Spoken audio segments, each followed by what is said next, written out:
আরে বাবা, অন্ধকারে আবার কি করছে বাবা?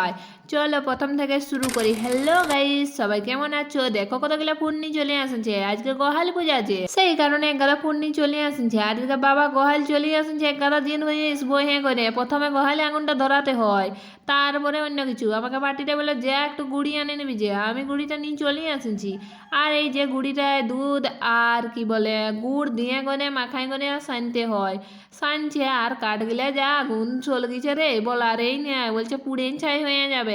আর আমাদের এই যে ছাগলটা হাঁফাড়ে বাইলেই রয়েছে, বলছে সর সর সর, আমি করি আর আমি খাই, তোদেরকে করতেও হবে না আর খাতেও হবে না, আমি করছি আর আমি এই খাচ্ছি। শুধু হাঁফাড়ে ভাইলে রয়েছে। আর এদিকে মায়ে এসে করে প্রথমে ঘিটা দিয়ে দিল, বলছে ঘিটা দিয়ে দি, নাইলে কি করি হবে, সে কারণে ঘিটা দিয়ে দিয়েছে। আর এদিকে বাবা হলে ধীরে ধীরে শান্তি লাগাই নিচ্ছে।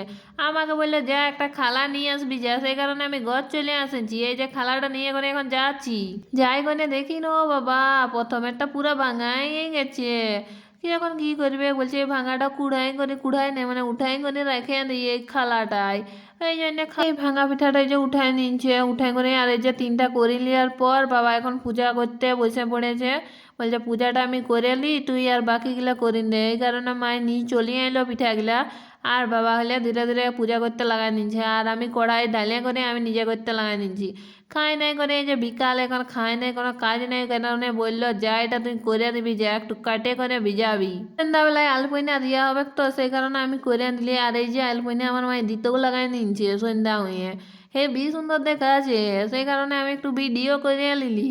আর এই যে মা আর বাবা পুরো রাস্তায় বসে পড়েছে, মোড় মানতে লাগাই নিন।